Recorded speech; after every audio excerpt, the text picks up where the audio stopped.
I was going to Branson, Missouri to go preach at a church there. The pastor and wife had called me about coming up to preach on the kingdom of God. So boy, I was ready to go. So we got up there on Friday, and we was going to be there Friday, Saturday, and Sunday.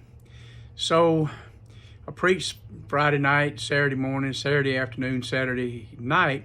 And after Saturday night service was over, we went to their house, and I said, look, they said, what are you planning on doing tomorrow after the service? I said, well, I'm going to cook. And they said, you're going to cook? And I said, yeah, I'm going to cook. So we've had some great meetings so far. And I said, look, I'm going to go get some stuff. And I figure we're going to have about maybe 150, maybe 200 people. I don't know. So I went down to the grocery store and bought about $500 worth of things to cook with. And I got in, and all the ladies was in the kitchen waiting on me to get started because I was going to make gumbo. One looked at me and said, well, I've never had gumbo before. I said, okay, well, you're going to love this in Louisiana style. They said, okay. So we got to going, and one lady come up to me, and she said, now look, I can't eat shrimp. I'm allergic to it. And I said, okay. A little bit later, somebody else come up, and she said, I can't eat anything spicy, so I can't eat it like that. And I said, all right, that's no problem.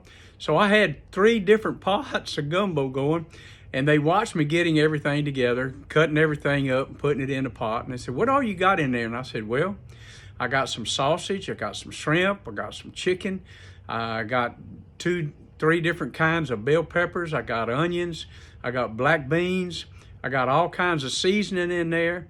I'm fixing some rice.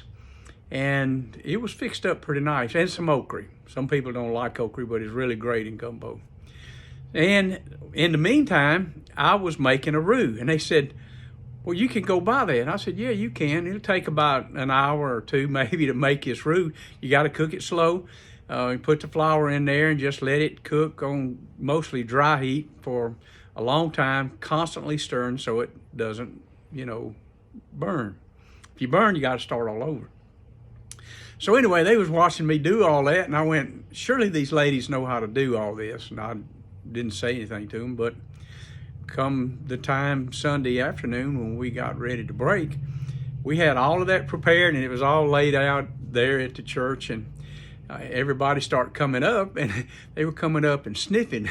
I was going, well, what does it smell like? And they said, it smells pretty good. Says, do you have any that's not hot? Yeah, I got some in that pot over there. You got some that don't have any shrimp? Yeah, I got some in over there. Says, well, I just haven't ever had gumbo before, but I'm willing to try it. So, all right, I got bowls for everybody here. Get you a bowl, get you some rice, put it in the bowl, then go by and make you a dip or 2 out of that pot right there, whichever one you want, and sit down and go eat. Next thing I know, the women are coming up there 2 and 3 times to eat. Women don't do that. They eat one helping of something and they quit. But they were coming back, oh, this is so good.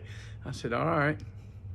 Well, it got over, and it was a big hit, and we had a real good time talking about the kingdom and eating gumbo. About a month later, the pastor called me up after I had gotten home, and he said, brother, he said, we've been talking, we probably need to get you to come back up here again. I said, okay. So you want me to do some more preaching on the kingdom? He said, well, I was really hoping you'd come up here and make some more gumbo.